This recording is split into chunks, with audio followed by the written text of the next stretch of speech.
everybody.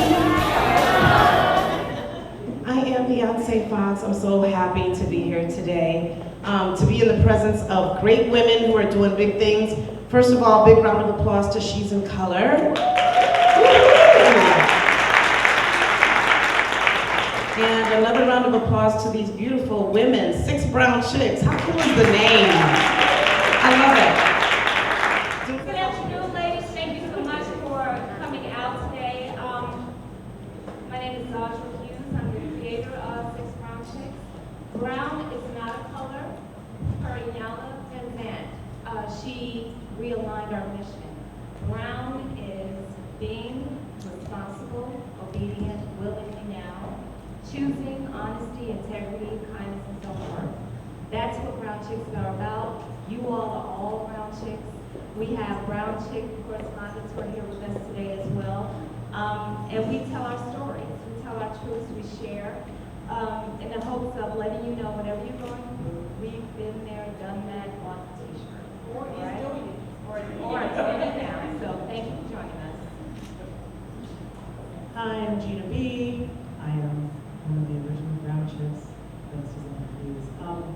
I have been a relationship columnist for a long time now, and I continue that. I was with Red Eye for a while. I did Empowerment Magazine online for a while, and now I'm doing some writing for 6 Brown Chicks and enjoying being part of the group of these fantastic women.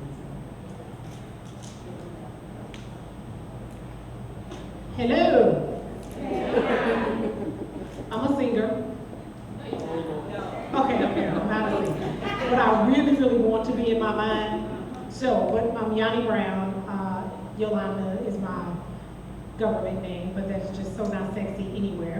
So, Yanni Brown it is. I'm an author, relationship educator, and a hopeful romantic.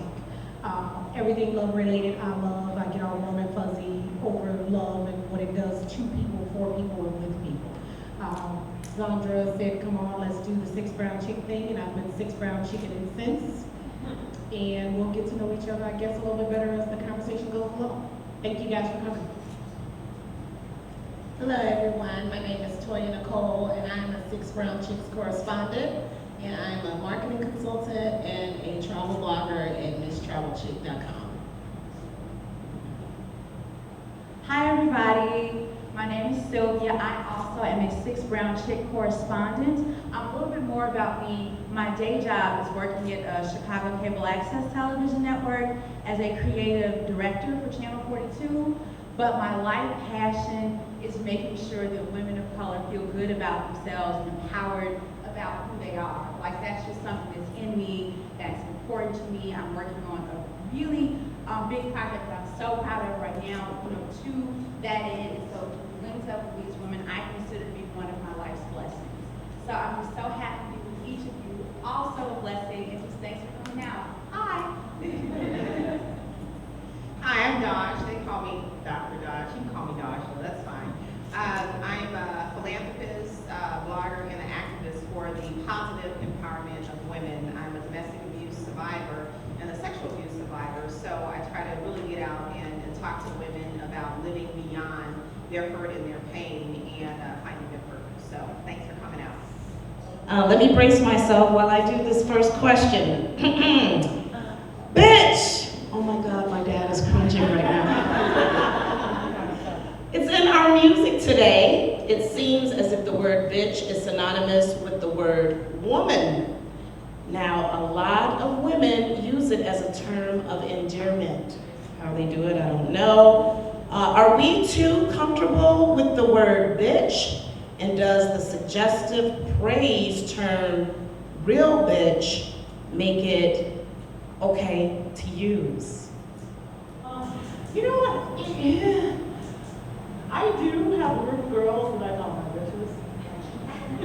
I do. And you know what? It's not that I think of it, it's kind of like I'm laughing at it. It's not like I really think it's my bitches. Because I have a whole different system of people that, oh no, she's such a bitch. You know what I mean? Like, that's said differently. And that's not a term of endearment.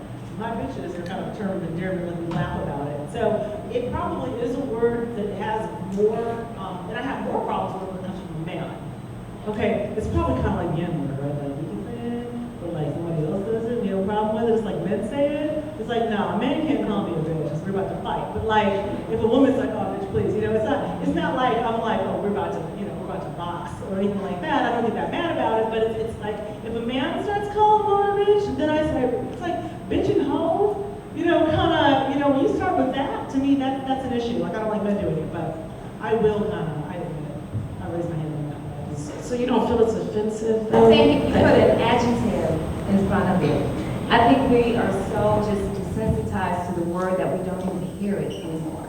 And I don't know if that is an indictment on society the way it is, but I know we as Black women, as Hispanic women, we cannot own that and say that we are the ones doing it to each other. We can't blame hip-hop alone because people were called bitches before hip-hop. Hip-hop is still a baby, so we cannot take that burden on us.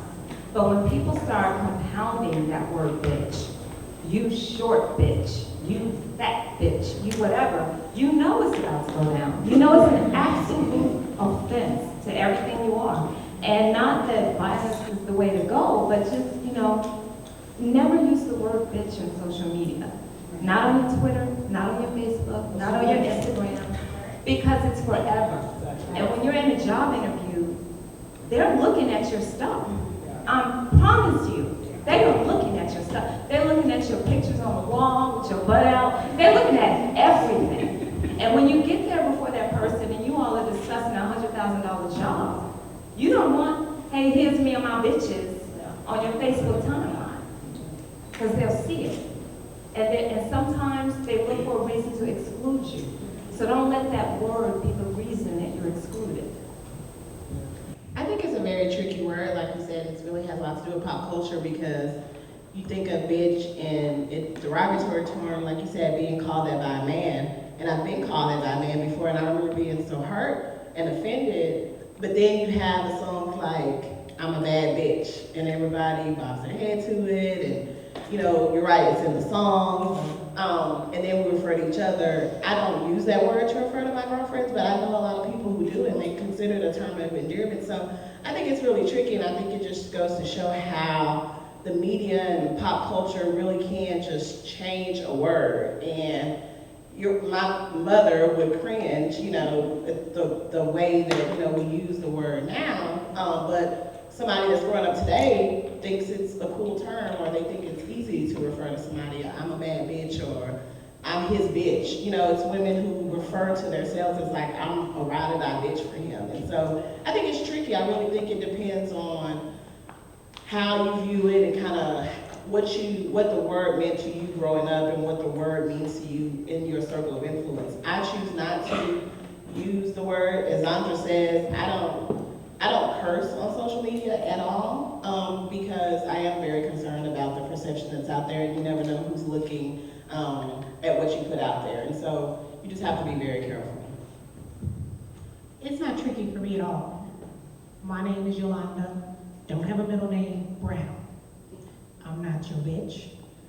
I'm not going to be a bitch. I'm not going to be called a bitch. That's calling me out of my name. You can call me Yanni, you can call me baby. You may be able to call me something different in the bedroom, but that's a whole other conversation. No. Because once we start accepting certain things, then we're accepting certain behaviors, and that's one of those crossing the lines kind of things. Even when I'm discussing it with my children, that's just not a cool term of endearment for you, because if I can call you a bitch, then I can call you something else. And if I can call you something else, then I may be able to slap you around a little bit. It's like, how far do you want to take this small little word and turn it into something bigger than what it really is? Just like play fighting. We're not going to do that, because then that play may turn into something else. So it's all about what we allow, and that's just not acceptable for me to allow. And the word bitch, it means female dog. Who wants to be referred to as a female dog? That's the problem that I have with the word. Now, if it meant something like, a sassy woman or whatever, I'd be like, okay, I'm a bitch all day long. But, a female dog, how low can you go? And if you get upset, no offense, ladies, but if you don't like a man calling you a bitch, then why is it okay if another female calls you a bitch? I think the word is the word, regardless to the context in which it's taken or used. And I don't think it's a good idea. I was very, very offended when the homegirl Beyonce knows, the other Beyonce, when she said, bow down, bitches. I'm like, hold up. I'm a fan. Why didn't you just call me that? I mean, I love her to death. I'm like the biggest Beyonce fan in the world, ask anybody, but that kind of made me look at her just a little differently, like, ooh, you didn't have to do that, sweetie. Why couldn't you say, bow down, girls, or something like that? Why bitch? Where it comes apart for me is actually at the part where we talk about it being a term of endearment.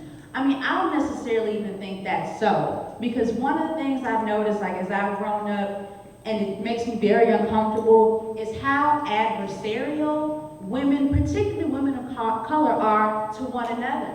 And you think, oh, is this just her being, no, I don't think it's being nice. I think it's throwing a little fire in the pot. And I'm very, when you talk about just the way we're portrayed, and, you know, whether it's like a Beyonce versus Keisha Cole, or this reality star versus that reality star, there is so much anger and angst and hate. We will walk in church and not speak to one another. We will go on jobs and not speak. And we will trip over ourselves to speak to people of other races and to make friends with those women.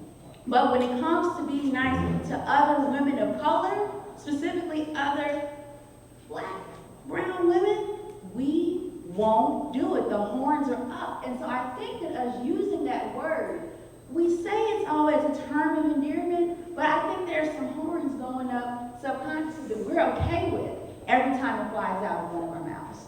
As a mom who has a son and a daughter, and I have a granddaughter now, I don't want them raised in that type of environment. So I'm not going to allow anybody to call me that. And I think that as women in media, or just women in general, we have to be role models, not only for other women, but for the children, our young girls that are watching us, that are watching what we do, how we do it, what we say, how we say it, what we wear, how we wear. They're watching us, they're looking at us. Is this how we want our children to be raised? Is this how we want our girls to come up? No, it's not acceptable.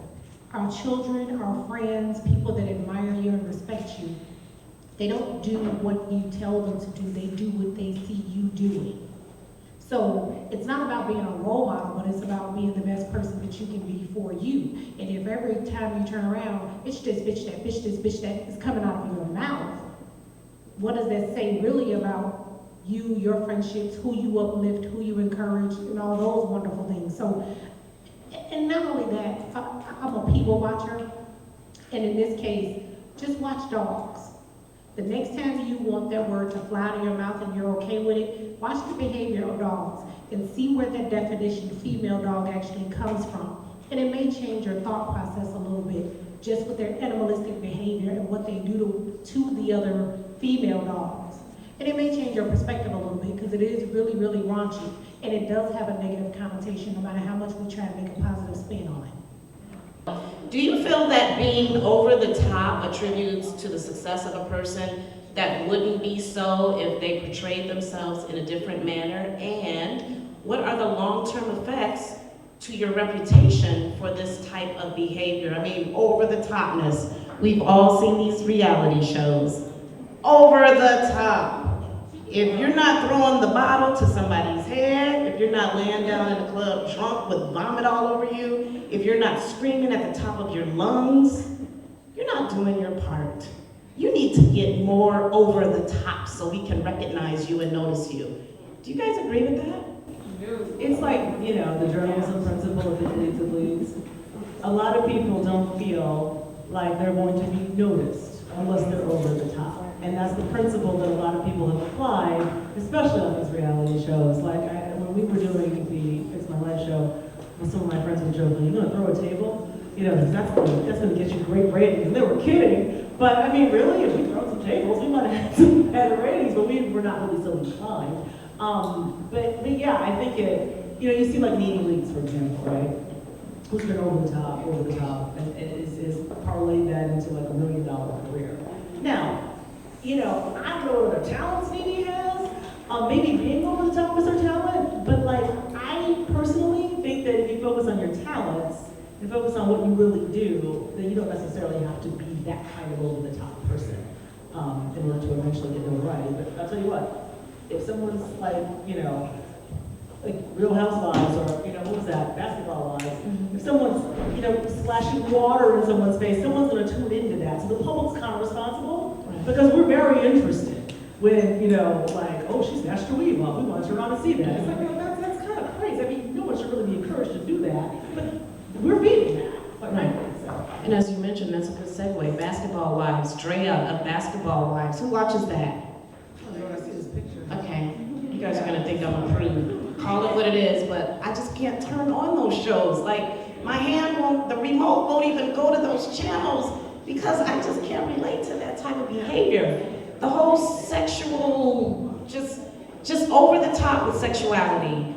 Kim Kardashian, we know what got her where she is today. Now I have to respect the fact that she turned that videotape around and turned into quite the businesswoman. I have to give her credit for that, but look how she got her start, you know? And then also Kim Kardashian, Drea, Nicki Minaj, another one who was very vulgar, very over the top with her sexual innuendos. Have you noticed she's kind of calmed that down a little lately? And she's more mature now, and she looks presentable, like somebody you would want to introduce to your, well, not your mother necessarily, but you know, somebody you want to hang out with and can even bring to church and sit on the front pew with you.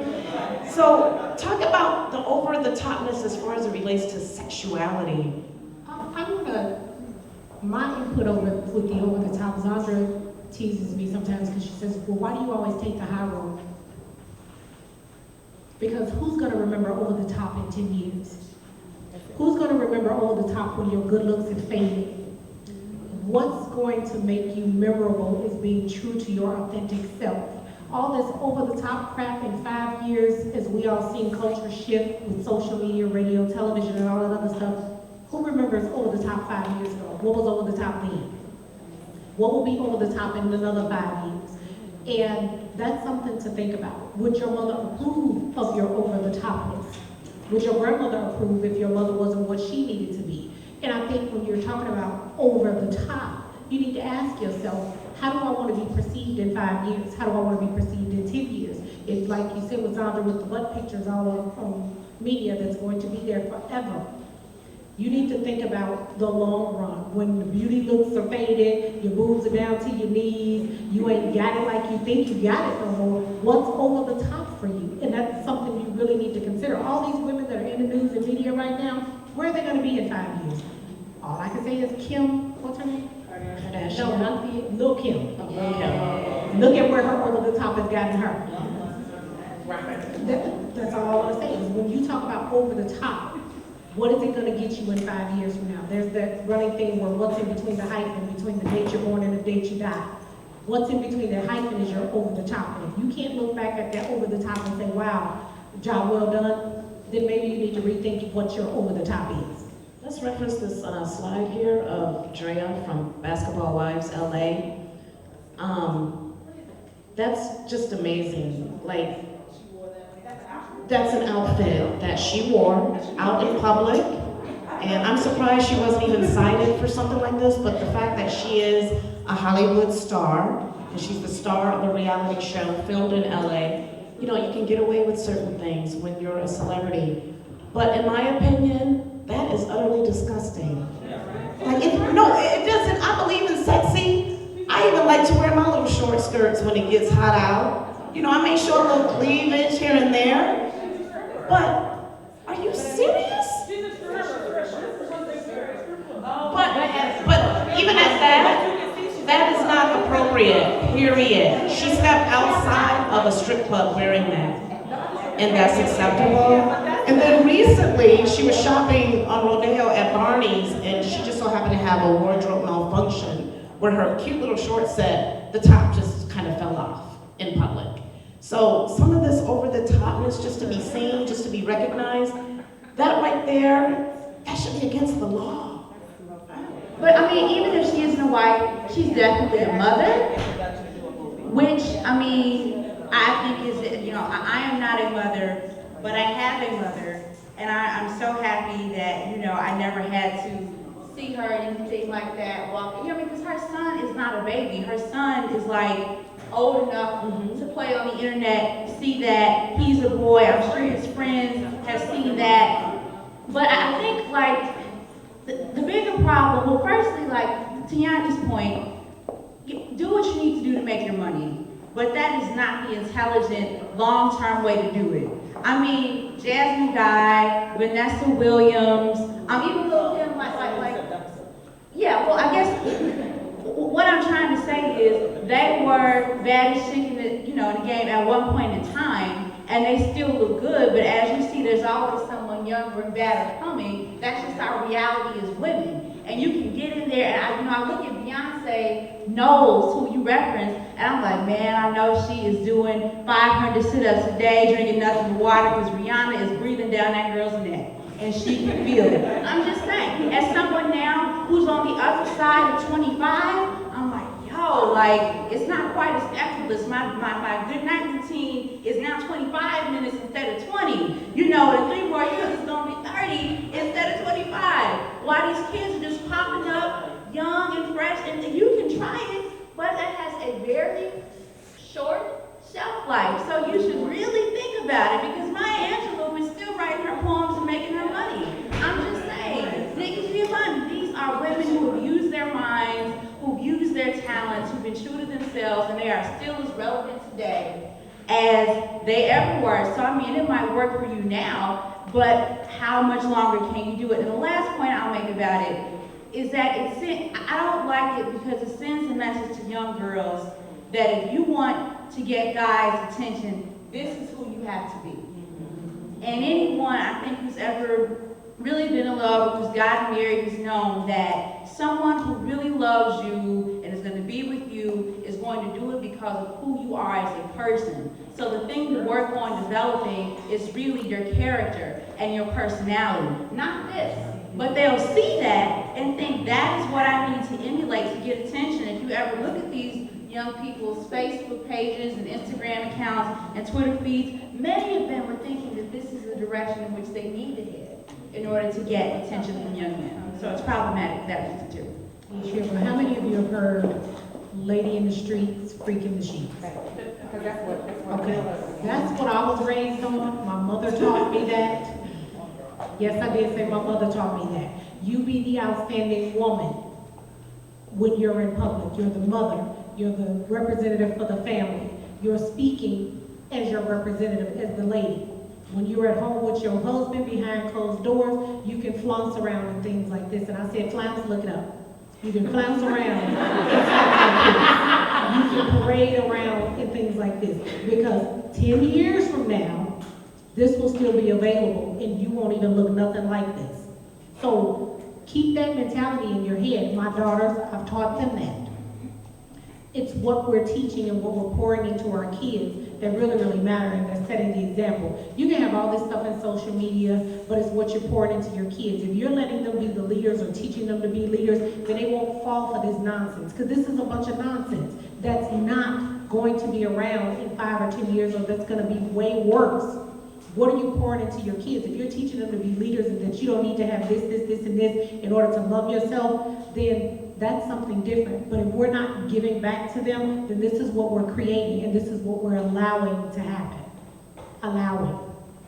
And as a quick example, as I still feel like a child, my mother has not been alive for 5 years. And I am still afraid that if I do anything crazy, she will resurrect herself and beat my ass. So therefore, if you instill that properly, that is how your children will feel. That is exactly how I feel. We refer to her as a Hollywood celebrity. I remember the time when it was a show called Basketball Wives, everybody was a wife. If you're a Hollywood celebrity, you had some type of great acting career. And our media is such now that someone like a Kim Kardashian can become famous for what she's known for and turn that into a $1 million career. And this Drea is, I don't know much about her, but maybe she's probably a millionaire or something now too. But I think that's the problem, is that the media and the culture itself, we have so much work to do in kind of, not to be old-fashioned, but kind of getting back to some of those old school values. What really defines celebrity? What really defines, a wife? Who should our little girls be looking up to as role models. And unfortunately, what is in the media and on the reality shows is outlandish behavior, women always fighting with each other, and that's just not how we are. I have disagreements, but I would never like throw a bottle at one of my girlfriends or splash water in her face. But people see that, non-black people see that, and they think that's how we act with each other. And then when you have to go into the corporate world, when you have to interact with non-black people, they just waiting for you to snap your neck at them because they've seen how Kenya Moore acts on Real Housewives of Atlanta, and they think Toya's gonna be doing that same thing. And so it's just very unfortunate that these are the images that we have chosen to put out there to represent black women. The phrase used to be here today, gone tomorrow, but with technology now, it's here today, gone today. So people feel as though they have to do something just so outlandish in order to stay relevant. It's just like with music and working in radio. You know, I've hung around these people on these reality shows and gone on tours with some of these rap artists. Don't believe the hype. And they'll even tell you, some of the guys are like, she look like a prostitute, I ain't taking her home with me. They don't all like that. Don't believe the hype. Don't believe what media puts in our heads, because it's really, really, really not true. I've been told by some of these actors, well, I use that term lightly, they're not actors. I've been told by some of these people on these reality shows that they have to be over the top. The producers tell them to be over the top because that's how they garner ratings. These people at the end of the day probably going home and she's probably looking at this like, oh my God, I can't do this anymore. But she has to put on a face when she's in front of the camera like she enjoys doing this. So don't believe everything you see and hear. We have to determine what's real. A lot of the stuff that we see, it's not real. As I'm looking, and it's like people have stuff they have to say right now. You know, like a teacher does. And I would like a little more interaction. My concern, and it goes back to prior slide with the word bitch. I'm not so much concerned with using the word that I am with the fact that there are bitches out there.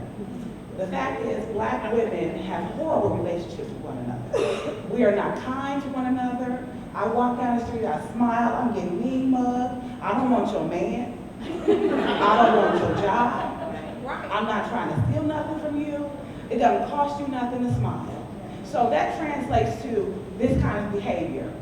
We look at it and we'll have a panel discussion with like-minded women, or we'll cluster among our friends and say, ooh, that's a hot mess. But nobody will tell this girl, what's wrong with you? What you doing? We love you. You don't have to be out there like that. We have to take young girls and women and sometimes check them in a loving way and say, you bogus. You shouldn't be messing around with dude. You know he ain't this. You know he got baby mama drama. You don't want to add to that.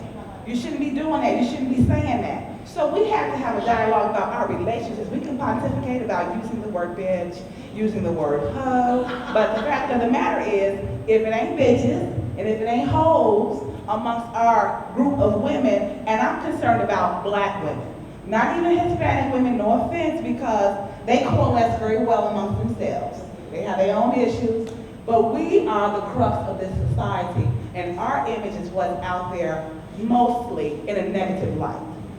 So we have to have a dialogue about how to be kind with one another, not to be threatened by other women in professional and personal settings, period. I just want to say that I honestly believe it starts in the home, because, I mean, I sit at home and I watch TV because I choose to watch TV because I can, but my nieces that come upstairs, I don't allow them to watch stuff like this at my house because I know, like, the age we live in, like, they catch on like this. My goddaughter is 2, and she's singing The Weeknd to me, and it's like, it's because her mother allows her to listen to stuff like that. So it's like, when you are in a home setting where it is allowed, I feel like you can't blame anybody but the parents who allow stuff like that, because if you are raised in a certain environment and your parents don't allow it, when you go to school with your friends, you shouldn't be able to relate to it because it's not allowed in your home. So it's like when children see stuff like this on television and they talk about it at school and the teachers are overhearing it, it's like, you can't blame them. Like, it's being allowed at home. And the whole thing with the Kim Kardashian, I am an avid Kim Kardashian fan. I don't agree with what happened with her and her boyfriend at the time that he decided to release the tape to make money off of her name, because a lot of people don't know the story, but I'm an event coordinator and I meet with a lot of these celebrities. I just had an event with Yanni, and she tells us, like, the stuff you see on TV, don't believe it. They meet them people literally 2 hours before they start taping. So a lot of the stuff you see is really for a paycheck. And sometimes you gotta do what you gotta do to get for a paycheck. And no, I don't agree that women should be sitting on TV throwing Moet bottles at each other's faces, but I feel like when it's emulated with our generation, you have to look at the parents as well, because if I'm not allowed to watch it, I can't relate to it. So when my friends talk about it, I should be like, wait, what are y'all talking about? Like, what is that? So when children do see stuff like that, I feel like it starts at home. If you don't want your kids watching Drea, watching Kim, cancel VH1, cancel BET. That's all it is. So it's like you can't blame the generation who's coming up when this is all they're surrounded by. The ignorant music, cut it off. Don't have a radio. Like, this is what they see. And when I go to other places, people think Chicago is so bad because the way the media portrays us. Every time I go out of town, oh, you from Chicago, you know Chief Keef. No, I know him like you know him. I know him from the radio, like I don't have meetings with him, and it's like that's how they see us because that's what they're being subjected to. And I feel like if it starts at home, because that's how I was raised, and when my mom didn't want me to see the stuff on TV, she would, no, that's why they have the V chip, block it. If your kids can't relate to it, then there's nothing to be discussed about it. We need to start meeting these kids where they are. What I would say to the parents is, you need to get it together because there's some stuff going on out there that your kids are privy to that we are turning off. Turn it on so you can understand what they're doing. So that you can explain to them, no, that's cute, but that ain't gonna get you where you're trying to go. And here's why it's not gonna get you where you're trying to go. As long as we cut it off, they got it on. Trust and believe, TV don't go off like it used to. Right. One of you mentioned that this is how she gets a check. And she has to do this to get a check. You mentioned something like that. Yeah, I said this is what they, the began was telling me, like a lot of the stars do it just to get money, and she don't believe it, she don't think that they should do it, but some stars, they just do the contrary side, and the next thing you know, they got a camera. Let's reverse the hypnosis and redefine what success is. Right. If you have to do this for success, you need to really get in tune. My definition of success is when what you believe and what you do are aligned. That's success. That's money in the bank. That's favor. What you believe and what you do are aligned. You can't do something you don't believe in because you will never be happy. And you will never be successful. Period. Fred Hampton once said, we cannot rely upon the media to give us positive black images. If we want to see positive black images of black women, that's something we have to take ownership of as a community. And everyone up here has decided in their own way how they are going to present a positive black image. And that is so important because I don't know if you all have ever read the book by Tom Burrell, Brainwashed. But if you get a chance, he's this big African-American advertising magnate, like one of the most successful, the first to do it, to like make those black Coke commercials and stuff like that. And the reason I'm just trying to make him sound legit. I'm bringing it back to you and what you do in 2 seconds.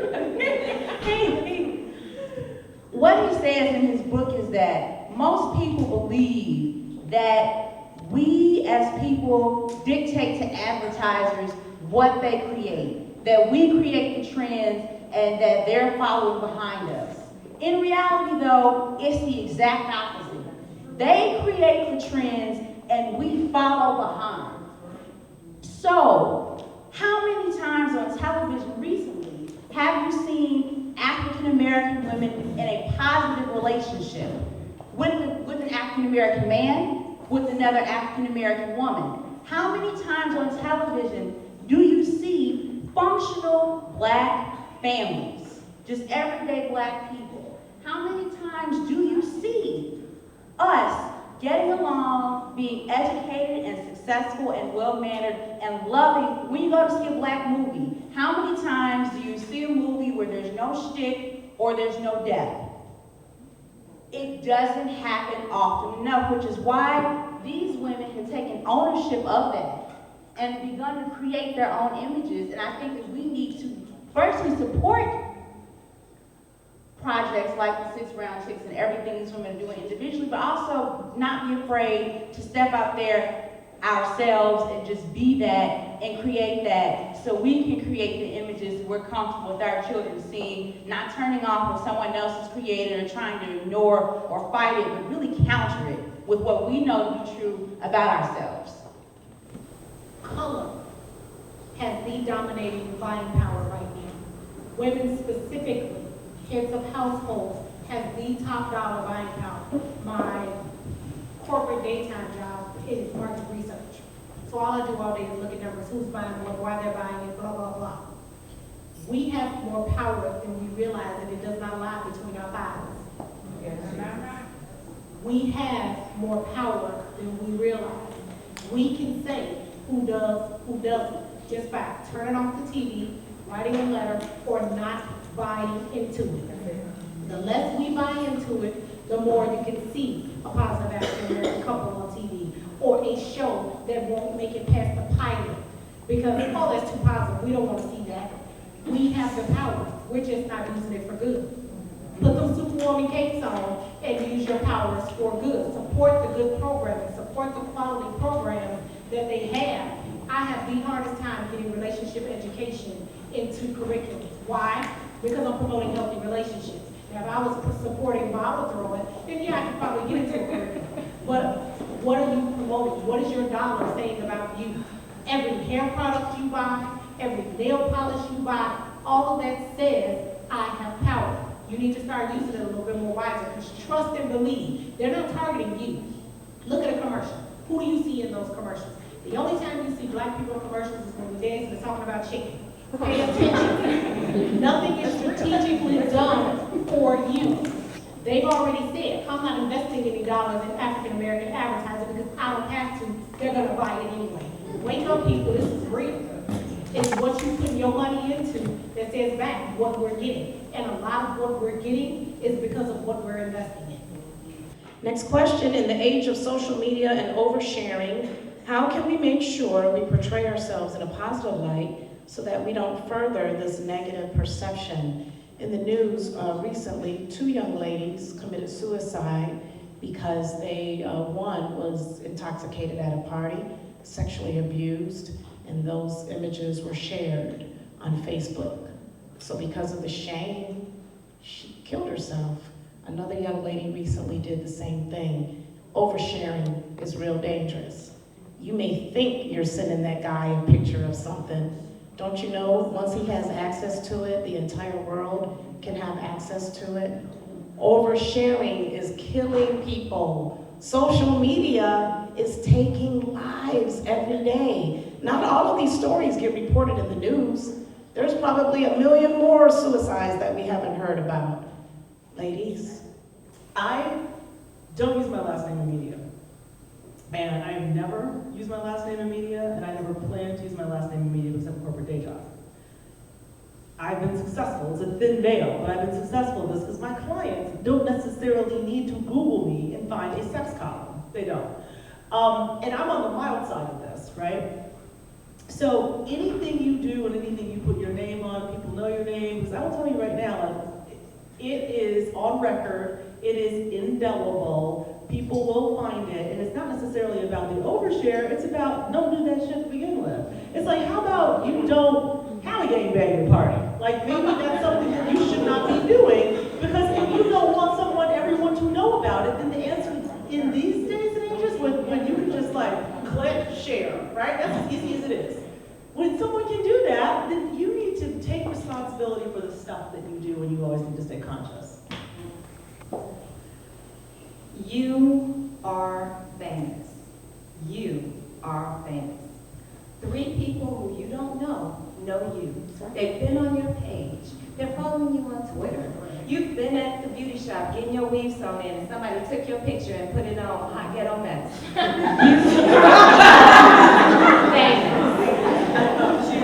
You are famous. Behave that way. Behave that way. And Men are intoxicating. You're in the moment, and he'll take his phone out. Come on, baby, I want to have this for work or whatever. Yeah, okay. They can share it. They can have their little phone set up when you go to his house. They can have their little phone set up on a tripod when y'all at the hotel. You may have a video out already. You probably would. So, not to frighten you, but to make you aware. Take charge, be in front of your image. People are afraid of social media. They should be. You should be, okay? So on the front end, protect your brand. You are a brand, you are famous. Protect it, guard it with your life. Don't let anyone else define who you are. Don't fight on social media. Send them a nice little email. My lawyer's number is, and they will be calling you. What happens on Facebook happens in real life. Don't do anything on Facebook if you don't want to run into that person in real life. Because you're telling everybody where you are all damn day.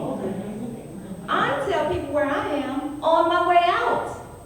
Having fun with Dodge at the party, I'm in my car going home. Aren't I, Dodge? Yes. So just take charge of that, okay? With the suicide part of it, that goes back to the parents. And what we're pouring into our kids and the self-esteem, and you don't need to do that to validate who you are as young women and some of us older women out here doing this nonsense because we feel like we need to validate, it needs to validate us as women. Making love better begins within is real. It's all about how you feel about yourself and how we're teaching our kids to feel about themselves. I taught my daughters earlier, whose car are you getting into? What do they have in their car? What do you know about them? Do they have insurance? You have to teach your kids these things because they don't know. You can be getting into a car with a drug dealer. They set him up, they shoot everybody in the car. These are the things we need to tell our kids because this is real life. This is reality. No, you can't date him because he's too old for you. Here's why he's too old for you. Break it down. Because this is real, and it's like I said, it's not getting any better. This young girl, or probably several others, killed herself because pictures were floating around of her. She couldn't get away from it. There's no possible way for her to get away from it. And these young men get to live their lives, probably in pain or whatever, but they'll get over it. These girls are losing their lives because nobody's talking to them saying, you're better than this thing that happened to you. If you don't walk away with anything else today, you are better than anything that happens to you as women. Anything. You are not the thing that's happened to you. It's part of your experience for you to take to the next level. Tell somebody that. Tell a young girl that. You're better than the thing that happened to you, and you are not the thing. It's an experience for you to take to the next level for you to help somebody else. Tell somebody that. I see a lot of people in this room and we're saying a lot of things, but how are we getting that information to them? Because we're educated and we know what to do, but I think it starts in small pies because one of the biggest things we've done in our school is we educate our kids on social media. I put my Facebook picture up there and page and things like that, and we've done the Google thing, and this stuff never goes away, but how do we continue to get this information to these kids and to these parents that have no clue whatsoever of what they're putting on the internet and things like that, and the things that they're doing that their kids are seeing day in and day out? Start the conversation. Because a lot of times, like you said, the parents don't know. The reason why they don't know is because their parents didn't teach them. There's a whole generation of women and men that was kind of left. Some of them were on crack, some of them just didn't care, some of them thought the TV would do a better job of raising kids than they would. Whatever the excuse is, there's a whole generation that is filtered and fueled off information on the internet. Like the young lady said, we need to start opening up our mouths and say, baby, that's not going to work out too well for you. Here's why. I used to do it with my daughter and still do it with my younger daughter. I accidentally, and I promise you when I say accidentally, let my daughter have a juke party. Because I didn't know what juke was. Everybody was downstairs and I was like, what the could have liked to cut off the music? What? No, everybody upstairs now. We need to have a conversation about this. And I had a conversation with them about what they were doing, why they were doing it. And one girl had a hickey on her neck, and I was like, I didn't feel him sucking on my neck. Really? Okay, so I let the conversation go on a little bit more, and I feel a pair of socks out. I said, did you feel it? Yeah. She said, yeah. I said, but don't tell me you didn't feel him sucking on your neck. You can tell me that you wanted him, you were okay with it, and it was cool. But don't Why is it that you are bent over in front of this boy, he does not see your face, don't know your face, don't care to know you from a can of pillows? Why are you allowed to do that? Why is it okay? Because it wasn't the act that they were doing that was disturbing me, it was why was it okay? And that's what I mean by start the conversations, because a lot of them don't know. They don't do what they say, what you tell them. They do as they see you do or what they see their peers do. And that's what we need to start having the conversation about. And like the women, the moms, they don't know. They need a revelation too. And they need the real revelation. And I believe in giving it to you real raw and in your face. I broke out the sexually transmitted diseases for all the people. This is what you want to see, y'all? Let me show you this. You out here doing that, let me show you what this is going to get you. I know as real can get. You cross the street this light, you're going to get hit. Your blood going to be oozing down on the ground. You might make it, you might not. This is the reality that these kids need to hear, see, and fully understand why they out here playing. Because this life right here is, they say this life, I'm not about this life. This life is real. It ain't like it used to be when we were growing up. That's my thoughts on that. Have a conversation. Sorry. I just want to thank all of you ladies again for your comments and your statements that were made. We just hope that you take anything that was said on the panel today and take it with you and teach others.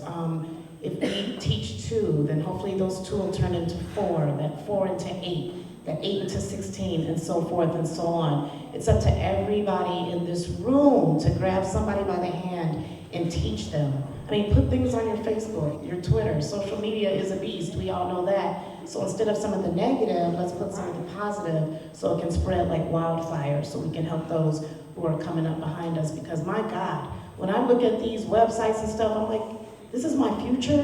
When I'm a senior citizen, these people will be making decisions about this country? Really? Lord, help us if that's gonna be the case. But we're gonna wrap it up and get ready for the next panel, Women in Leadership, which is moderated by Gina Bee. But prior to that, I'm gonna take a brief intermission.